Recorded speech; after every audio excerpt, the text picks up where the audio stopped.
Tom Sinclair sat at the kitchen table of his rented duplex, watching dust motes spiral through the afternoon light. The silence pressed against his ears like water. 3 months after the divorce papers were signed, the quiet still felt foreign. No television murmuring in the living room, no footsteps overhead, no voices calling his name. Just the hum of the refrigerator and his own breathing. At 45, Tom was learning to exist as a singular entity again. His days had settled into a rhythm that felt less like living and more like treading water. Mornings began with black coffee and freelance graphic design work for small businesses. Logos, marketing materials, website layouts. The work paid the bills and required minimal human interaction, which suited him fine. His ex-wife had kept the house in Portland, and their 2 children, Marcus, 22, and Sophie, 19, had made their allegiances clear during the divorce proceedings. Holiday invitations came addressed to their mother only. Family group chats went silent whenever Tom posted. The divorce hadn't been spectacular or scandalous. It had been the slow death of 2 people who realized they'd been strangers for years, performing the choreography of marriage without the music. Karen wanted community theater and book clubs and dinner parties with couples who'd known them since their 30s. Tom wanted solitude, hiking trails, and the dream he'd been nurturing in secret. A small rural property somewhere in the mountains where he could build things with his hands and watch seasons change without the noise of civilization drowning them out. "You're having a midlife crisis," Karen had said during one of their final arguments. "You want to run away and play hermit because you can't handle real life." Maybe she was right. Tom didn't know anymore. What he did know was that Tuesday and Thursday evenings he volunteered at the Willamette Community Center teaching basic computer skills and ESL conversation practice. It was the only time during the week he felt useful, like he had something to offer beyond pixels on a screen. 8,000 miles away, in a different kind of silence, Lynn Egwin sat cross-legged on her narrow dormitory bed, her laptop balanced on her knees. The video call window showed her mother's face, pixelated and delayed by the weak internet connection in their Hanoi apartment. "You look thin," her mother said in Vietnamese, the words crackling through the speakers. "Are you eating?" "Yes, I'm eating." Lynn smiled with practiced patience. This was the ritual. Her mother's concern expressed through questions about food, sleep, money. Never the direct statement, "I miss you. I worry about you. Come home." Lynn was 25 and 3 years into her graduate program in education and cross-cultural communication at Portland State University. She'd arrived in America with 2 suitcases, a scholarship that covered tuition but not living expenses, and a determination that bordered on obsession. Back home, she'd been a primary school teacher in a cramped classroom with 40 students and textbooks older than she was. Her family had pooled their savings to help fund her journey. Her mother, her 2 younger brothers, her grandmother who sold banh mi from a street cart every morning. The weight of their sacrifice sat on Lynn's shoulders like a physical thing. She worked 20 hours a week tutoring English to international students, took a full course load and sent money home whenever she could. Her days started at 5:30 in the morning and ended well past midnight. Sleep was a luxury she couldn't afford. Failure wasn't an option she allowed herself to consider. "When are you coming home?" her mother asked, as she did every week. "Not yet, me. I need to finish my degree." Lynn kept her voice gentle but firm. She knew her mother missed her, knew the family struggled with her absence. Vietnamese culture didn't understand this American concept of leaving home to find yourself. Family was supposed to stay close, to care for elders, to fulfill duty before pursuing dreams. Lynn loved her family fiercely, but she also needed this. Needed to prove she could build something of her own, needed to become someone who could make a real difference. After the call ended, Lynn stared at her reflection in the darkened laptop screen. Sometimes she barely recognized herself. The girl who'd left Hanoi 3 years ago had been quieter, more deferential, content to follow the path others laid out. This version of herself, tired, driven, caught between 2 worlds, felt like a stranger. She glanced at the flyer tacked to her bulletin board. Advanced English Idioms and Conversation, Willamette Community Center, Tuesdays and Thursdays, 7-8:30 p.m. She'd been meaning to attend for weeks. Her written English was strong, but conversational fluency with native speakers still eluded her. American idioms confused her, and she often found herself translating thoughts from Vietnamese in her head, creating awkward pauses in conversations. Lynn pulled on her jacket and grabbed her backpack. The community center was a 20-minute bus ride away. She'd go tonight. She'd keep moving forward, keep building toward something, even if she couldn't quite articulate what that something was. The Willamette Community Center smelled like old carpet and fresh coffee. Tom arrived 15 minutes early as he always did, and set up chairs in a semicircle in room 3B. The ESL conversation group was small, usually 8 to 10 people, mostly immigrants and international students looking to practice informal English in a low-pressure environment. Tom liked the work because it required presence without performance. He listened more than he talked, corrected gently, and asked questions that kept conversations flowing. Lynn appeared in the doorway at 6:55, hesitating at the threshold. Tom looked up from the handout he was photocopying and felt something catch in his chest. She was small-framed and fine-boned, with long black hair pulled back in a practical ponytail. She wore jeans and an oversized Portland State sweatshirt, and she carried herself with the careful posture of someone perpetually on guard.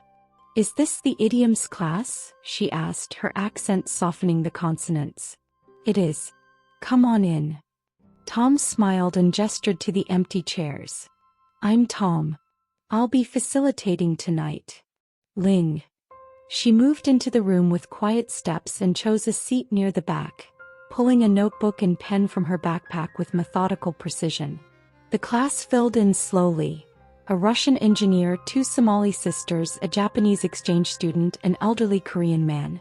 Tom began with his usual warm-up question.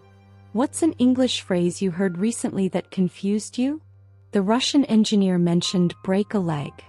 The Somali sisters laughed about raining cats and dogs. Then Lynn raised her hand, hesitant. "I was at the grocery store," she said, "and the cashier asked if I wanted to go Dutch. I thought she meant something about Netherlands, so I said yes. Then she looked confused and I was confused and I still don't know what happened." Tom felt a laugh bubble up, warm and unexpected. "Oh, that's a good one. Going Dutch means everyone pays for their own meal or purchase. It doesn't have anything to do with the Netherlands anymore, even though that's where the phrase comes from originally." "But I was alone," Lynn said, her brow furrowing in genuine bewilderment. "How can I go Dutch with myself?" The whole room erupted in laughter, including Lynn, whose confusion transformed into delight. Her laugh was musical, unguarded, and Tom found himself grinning wider than he had in months. When their eyes met across the room, something passed between them. Recognition, perhaps, or simply the shared joy of a moment that was exactly what it was, nothing more, nothing less. After class, as Tom was stacking chairs, Lynn approached him. "Thank you for the explanation," she said. "American idioms are very strange." "They really are," Tom agreed. "English is kind of a ridiculous language when you think about it." "All languages are ridiculous," Lynn said, and there was a spark of humor in her dark eyes. "Vietnamese has 6 tones. One word can mean mother, or ghost, or but, or young rice plant, depending on how you say it. Very confusing." "That sounds impossible to learn." "English has silent letters and words that sound the same but mean different things," Lynn countered. "Also impossible." They stood there for a moment, smiling at each other in the fluorescent-lit community center room. Tom felt something shift inside him, like a locked door cracking open. Lynn felt it too, a warmth spreading through her chest, a curiosity she hadn't expected. "Will you come back Thursday?" Tom asked, and immediately worried he sounded too eager, too interested. He was 20 years older than this young woman. He was a divorced man with a complicated relationship with his own children. He had no business feeling this flutter of anticipation. "Yes," Lynn said. "I will come back." She did come back. And the Thursday after that. Over the following weeks, Tom found himself looking for Lynn in the doorway at 6:55, and she found herself taking more care with her appearance on Tuesday and Thursday evenings. Their conversations extended beyond idioms. They talked about design and teaching, about hiking trails and Hanoi traffic, about the small frustrations and unexpected joys of daily life. Tom learned that Lynn took her tea with too much sugar and fell asleep during movies. Lynn learned that Tom sketched in the margins of notebooks and had a dry, subtle sense of humor that took her by surprise. Neither acknowledged the growing attachment. Tom told himself he was just being friendly to a student far from home. Lynn told herself she was simply practicing English conversation. But on a rainy Tuesday evening in late October, when Lynn showed up to class shivering and drenched because she'd missed the bus, Tom offered to drive her home. In his truck, with rain drumming on the roof and the heater blowing warm air, the silence between them felt different. Charged, fragile, full of things neither dared to name. "Thank you," Lynn said when he pulled up to her dormitory. "Any time," Tom replied, and meant it more than was probably wise. Lynn hesitated with her hand on the door handle. "Tom, can I ask you something?" "Sure. Why do you volunteer at the community center?" The question caught him off guard. He sat back, considering. "I guess. I spent a lot of years not really connecting with people. Just going through motions. Teaching the class makes me feel like I'm actually present, you know? Like I'm part of something that matters, even if it's small." Lynn nodded slowly. "I understand that feeling. What about you?" Tom asked. "Why are you here?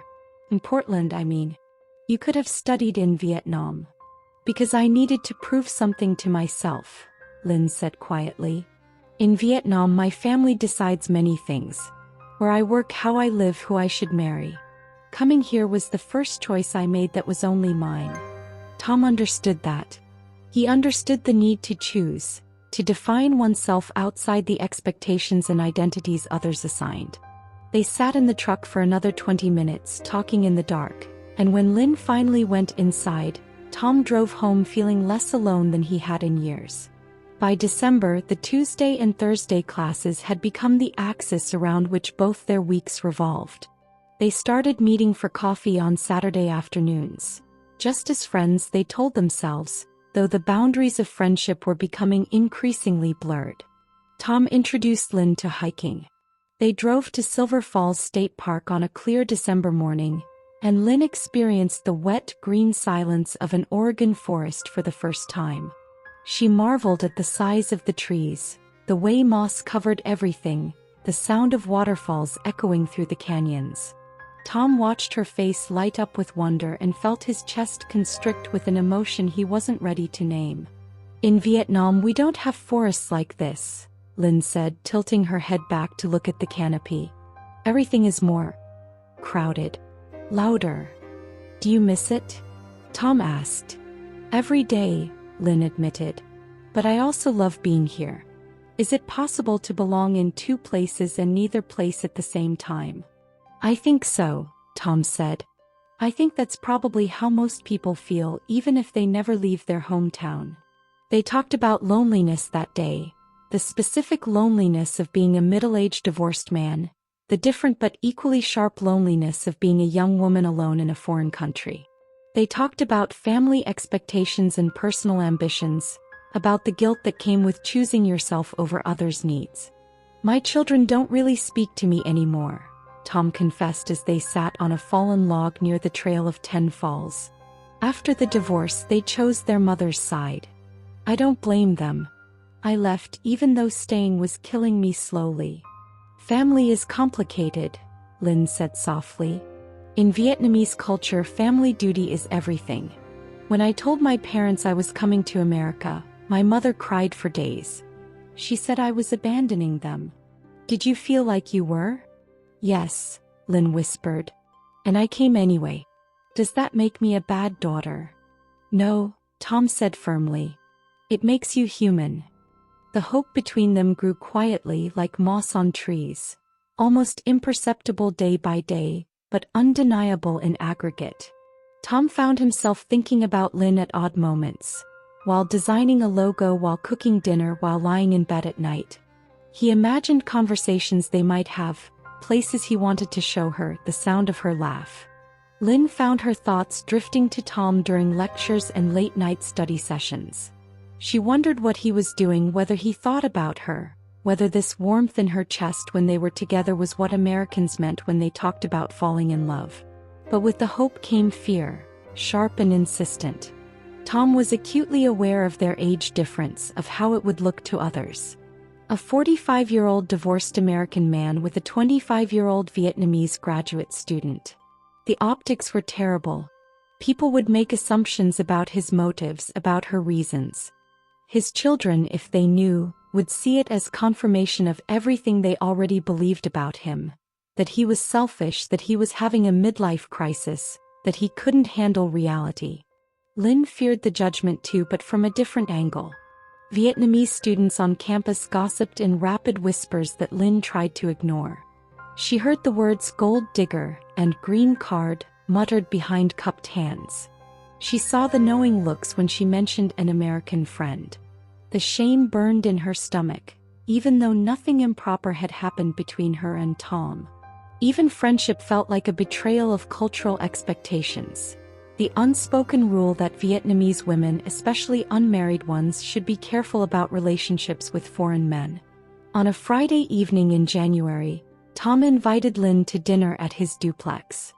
He cooked simple food, grilled chicken, roasted vegetables, rice, and they sat at his small kitchen table with candles flickering between them. The domesticity of it felt both comfortable and dangerous. "This is nice," Lynn said, looking around the sparse but tidy space. "Your home feels peaceful." "It's just a rental," Tom said. "Temporary until I figure out what comes next." "What do you want to come next?" Tom hesitated. The question felt loaded with possibility. "I want to buy some land.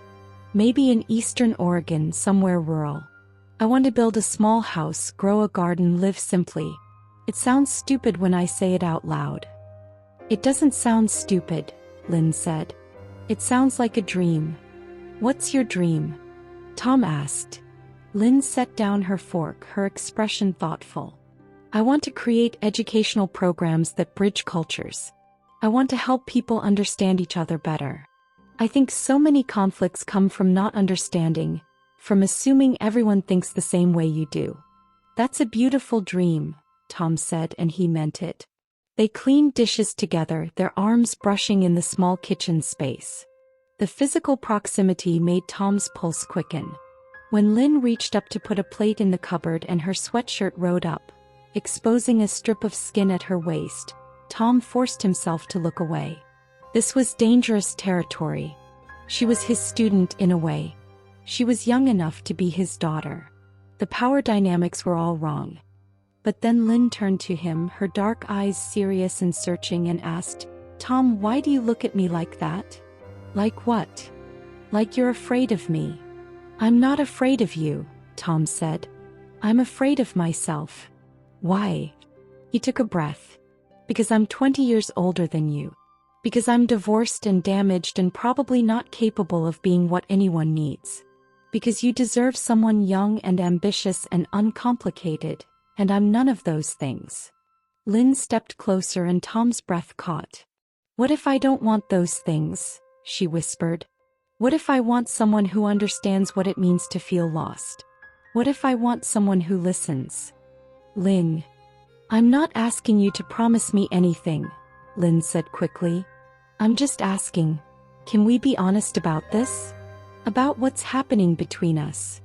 Tom wanted to touch her face, to close the distance between them, to give in to the wanting that had been building for months. But he also saw the vulnerability in her eyes, the way her hands trembled slightly, and he knew that one wrong move could hurt her in ways he'd never forgive himself for. "I care about you," Tom said carefully. "More than I should probably. But I don't want to take advantage." "You're not taking advantage," Lynn interrupted. I'm not a child, Tom. I know what I feel. They stood there in his kitchen, the air between them humming with tension and possibility. Tom reached out slowly, giving her time to step back, and when she didn't, he cupped her face in his hands. Her skin was warm and soft. She leaned into his touch, eyes closing. "This is complicated," Tom murmured. "I know," Lynn said. He kissed her forehead, gentle and chaste, and then stepped back. "We should take this slow. We should think about what we're doing." Disappointment flickered across Lynn's face, but she nodded. "Okay." Tom drove her home in silence that felt heavier than before, weighted with things acknowledged but unresolved. When she got out of the truck, she paused. "Tom." "Yeah. Thank you for being careful with me." After she went inside, Tom sat in the parking lot for a long time, his forehead pressed against the steering wheel. He was falling in love with her. The realization was terrifying and inevitable. He was falling in love with a 25-year-old Vietnamese woman who had her whole life ahead of her, and he had no idea how to navigate that without destroying them both. The months that followed were a study in contradiction. Tom and Lynn drew closer even as the obstacles between them multiplied.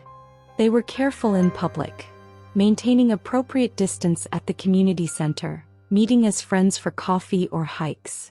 But in private, the emotional intimacy deepened. They talked for hours about everything and nothing. They shared fears and dreams and memories. They existed in a space that was more than friendship but hadn't crossed into romance, hovering in the suspended animation of almost. The first real conflict came in March, when Tom's daughter Sophie called unexpectedly. "Dad," she said, her voice tight with accusation, "Marcus saw you at Powell's bookstore with some Asian girl." "Who is she?" Tom's stomach dropped. "Her name is Lynn. She's a student I met at the community center. We're friends." "Friends?" Sophie's skepticism was palpable. "She looks like she's my age. What are you doing, Dad? Are you seriously dating someone young enough to be your daughter?" "It's not like that." "It's exactly like that," Sophie interrupted. "This is so embarrassing. Mom said you were having a midlife crisis, but I didn't think you'd actually do something this cliché." "Sophie, you don't understand." "I understand perfectly. You blew up our family and now you're trying to replace us with some younger, more exciting version. Have you even thought about how this looks? How it makes us feel?" The call ended badly, with Sophie hanging up before Tom could defend himself or explain. He sat on his couch afterward, staring at his phone, feeling the weight of his children's disapproval like stones in his chest. Maybe they were right. Maybe this was just a midlife crisis, a desperate attempt to feel young and relevant again. When he told Lynn about the call, she went very quiet. "Maybe we should stop seeing each other," she said finally. "Is that what you want?" "No," Lynn admitted. "But I don't want to be the reason your family hates you." "They already hate me," Tom said bitterly. "This just gives them a better excuse." For Lynn, the opposition came from a different direction. Her mother had been pressing her about marriage, mentioning suitable Vietnamese men, sons of family friends, engineers with good prospects, young men who understood tradition and duty. "You're 25, her mother said during their weekly video call. "If you wait too long, the good men will be taken. You need to think about your future." "I am thinking about my future, me," Lynn said, trying to keep frustration out of her voice. "My education is my future." "Education doesn't keep you warm at night," her mother countered. "Education doesn't give you children or take care of you when you're old." Lynn thought about Tom, about the way he listened when she talked, the way he made her feel seen and valued. She thought about mentioning him to her mother and immediately dismissed the idea. Her mother would be horrified. A divorced American man 20 years older? The gossip alone would devastate her family. Vietnamese culture valued family approval in relationships. Individual choice was supposed to exist within the boundaries of communal acceptance. The visa complications began in April. Lynn's student visa was contingent on her enrollment and academic progress. Her funding was running out, and without additional scholarships or a work visa, she'd have to return to Vietnam after graduation. She applied for extensions for fellowships for teaching positions, but the responses were slow or negative. The clock was ticking, and the future she'd been building in America was becoming increasingly uncertain. "What if I have to go back?" she asked Tom one evening, her voice small and scared.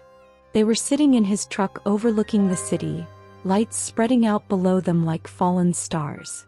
"Then I'll visit you," Tom said, but they both heard the hollowness in the promise. Visiting wasn't the same as being together. Vietnam was an ocean and a world away. "My family wants me home anyway," Lynn continued. "My mother is getting older. My brothers need help with their studies. I've been gone 3 years, and every time we talk I can hear how much it hurts her. Do you want to go back?" Lynn was silent for a long moment. "I don't know what I want anymore. I used to be so sure. Come to America, get my degree, become someone who matters. But now, everything is complicated." "Because of me," Tom said quietly. "Not because of you. Because of us. Because I didn't plan for this, and I don't know how to reconcile what I feel with what I'm supposed to do."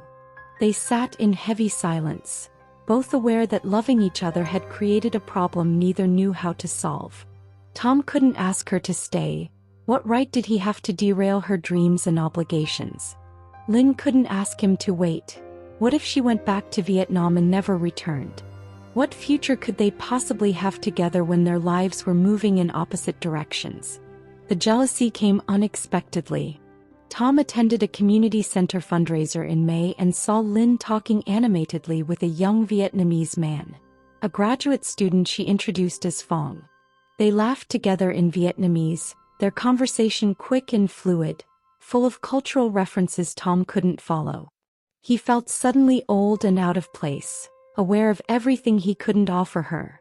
A shared language, shared culture, the approval of her community. Later, when they were alone, Tom asked, "Is Phong someone you're interested in?" Lynn looked at him in surprise. "What? Oh, he's just a friend from the International Student Association.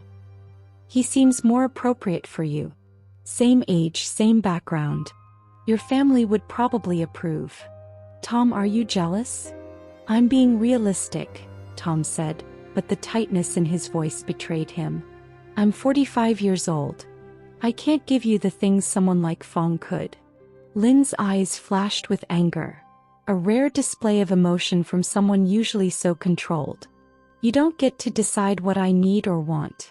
You don't get to protect me from my own choices by pushing me toward someone more appropriate. I'm trying to be unselfish here." "You're being a coward," Lynn said sharply. "You're afraid, so you're creating reasons why this can't work instead of fighting for it." The accusation stung because it was true. Tom was afraid.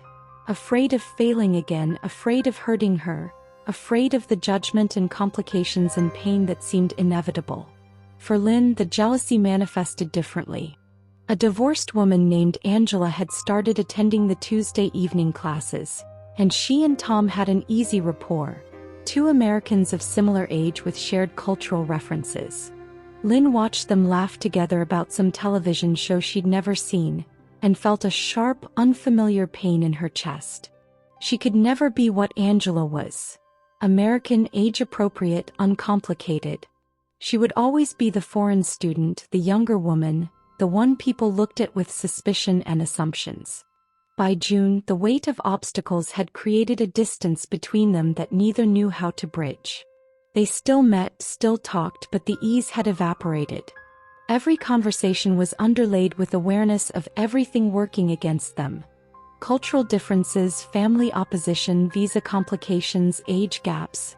The fundamental question of whether love was enough when everything else pointed toward separation. The decision came in July. Lynn's visa extension was denied. She had until September to complete her coursework and return to Vietnam. The news arrived via an official letter from Immigration Services, bureaucratic language delivering a verdict that felt like a death sentence. Tom found her sitting on a bench outside the community center, the letter crumpled in her fist, tears streaming down her face. "I have to go back," she said when he sat beside her. "It's over. Maybe we can fight it. Maybe there's an appeal." "I'm tired of fighting," Lynn said. "I'm tired of being in limbo. Maybe this is the universe telling me to go home, to be with my family, to stop trying to be someone I'm not." "You're not giving up your dreams."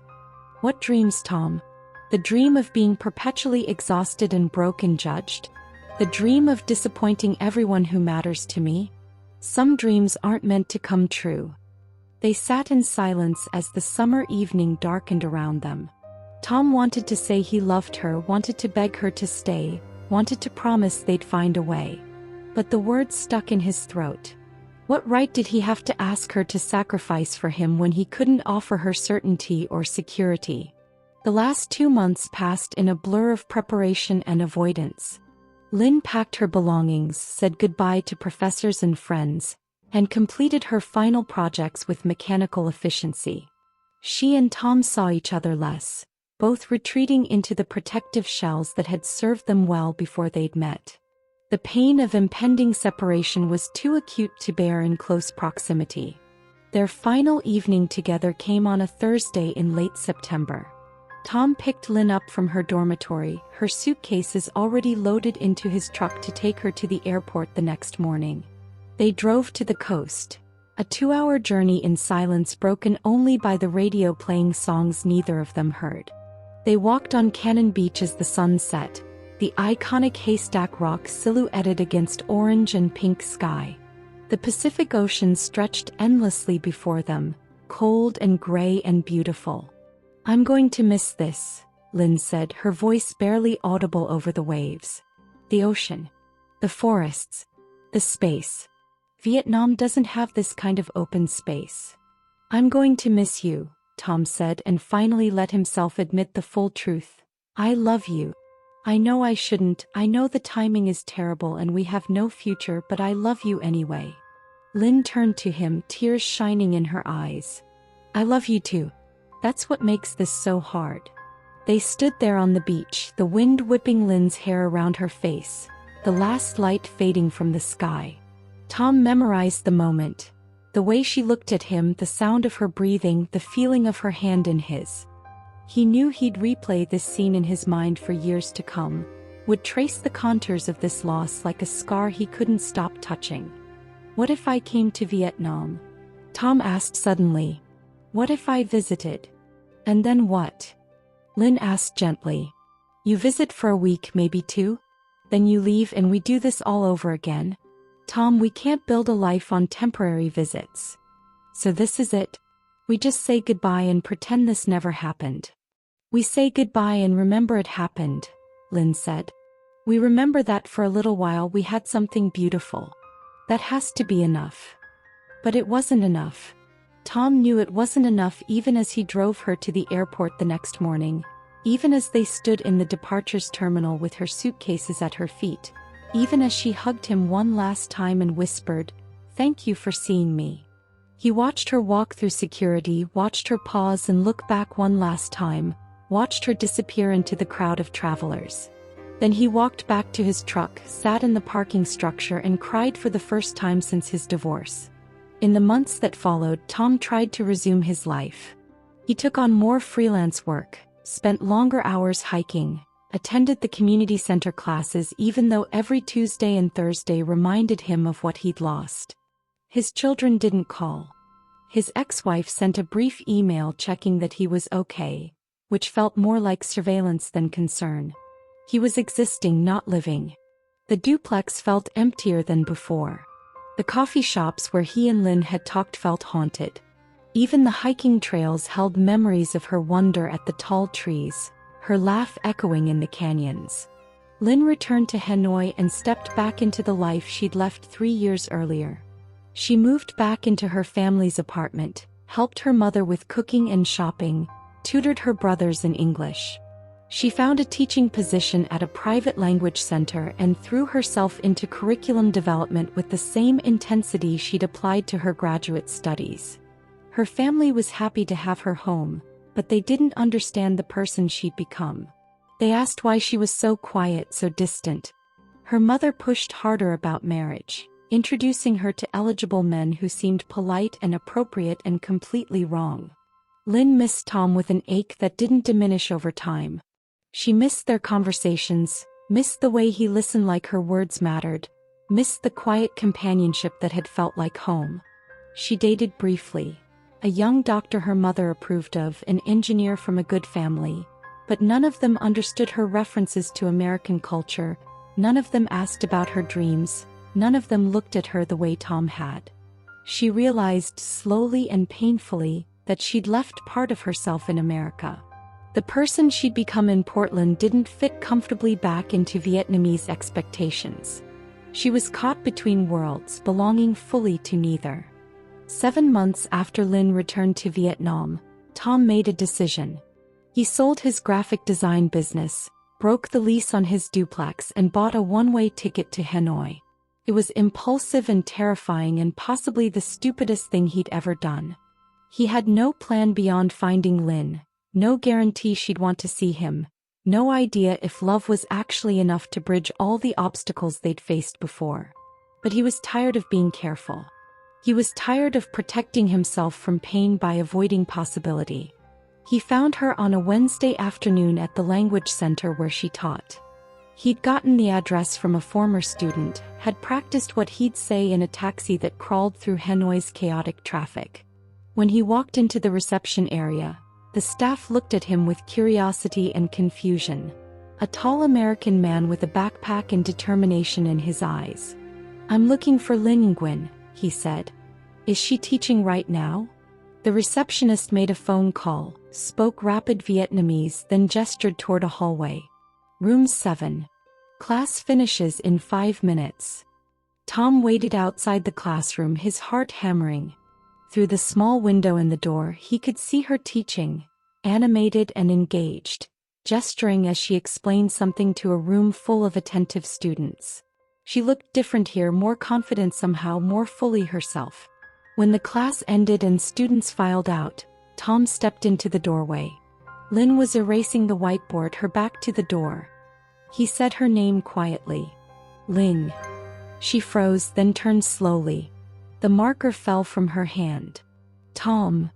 "Hi," he said, suddenly unsure. I came to find you." Lynn stared at him like he might be a hallucination. "What are you doing here?" "I couldn't stop thinking about you. I couldn't stop regretting that I let you go without fighting for us. I know the obstacles are still there, the age difference, the cultural complications, all of it. But I love you and I think you love me, and I'm tired of being sensible and realistic. Don't try. If you'll have me." Tears spilled down Lynn's cheeks. She crossed the classroom in quick steps and threw her arms around him. Tom held her tight, breathing in the familiar scent of her shampoo, feeling the rightness of her in his arms. "You're insane," she whispered against his chest. "You can't just show up in Hanoi." "I just did. My family will never approve. The cultural differences are huge. Vietnamese society is very traditional about relationships." "I know. I did research on the flight over. I know this won't be easy." Lynn pulled back to look at him.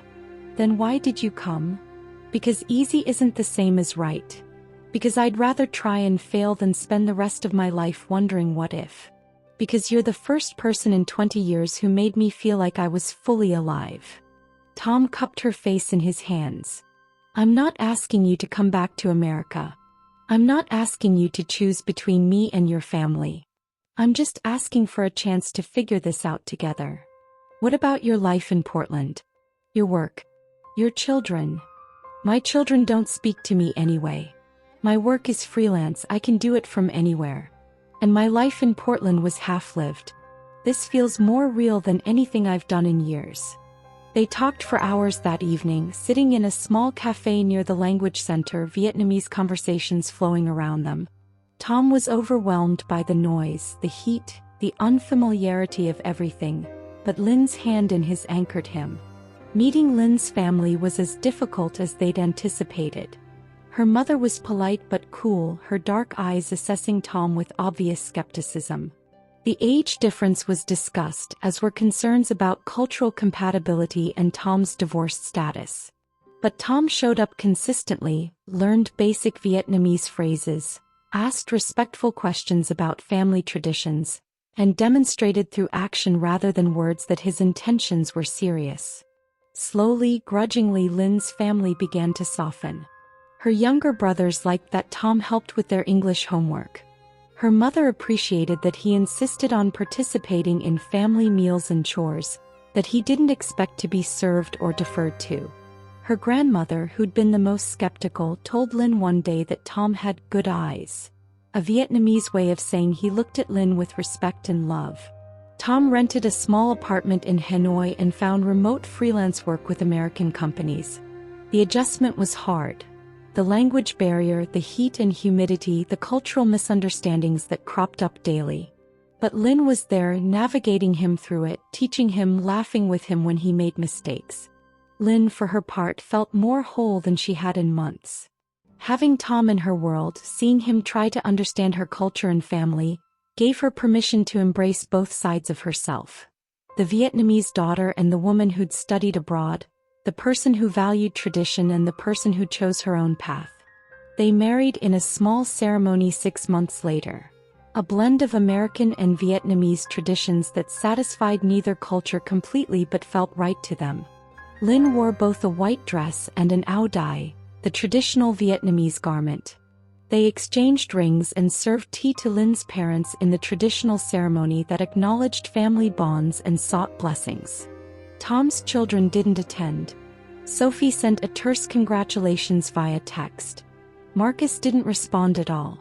The absence hurt, but Tom had made peace with it. He tried to build bridges, had written letters explaining his choices, and now he had to accept their decision to maintain distance. Maybe one day they'd come around. Maybe they wouldn't. Either way, he'd chosen to live rather than merely exist, and he couldn't regret that. They settled into a life that was unconventional but theirs.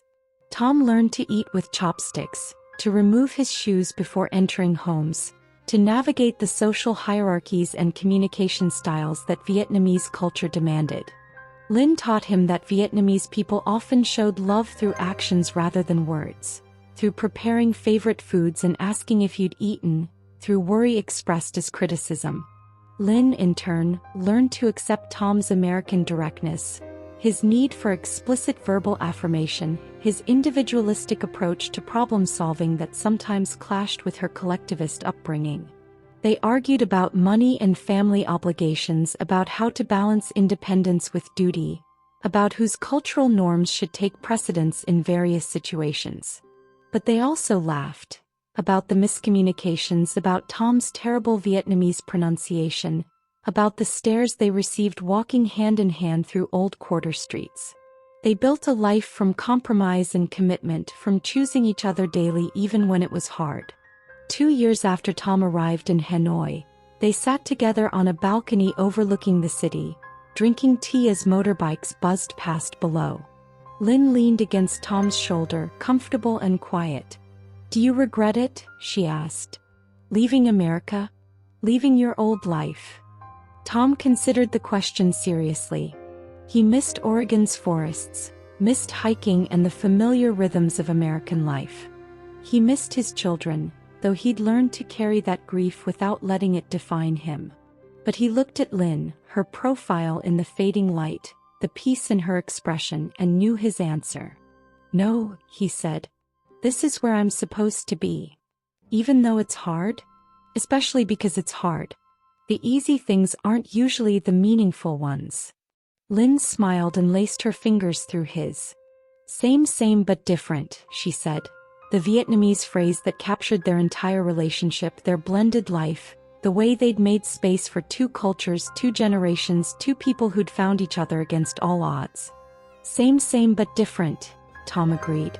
They sat together as the sun set over Hanoi, 2 people who'd crossed oceans and overcome obstacles and chosen love even when the world said it was impossible. Their story wasn't a fairy tale. It was messier than that, more complicated, full of ongoing negotiations and cultural collisions. But it was real and it was theirs, and sitting there on that balcony drinking tea and watching the city move below them, that was more than enough. It was everything.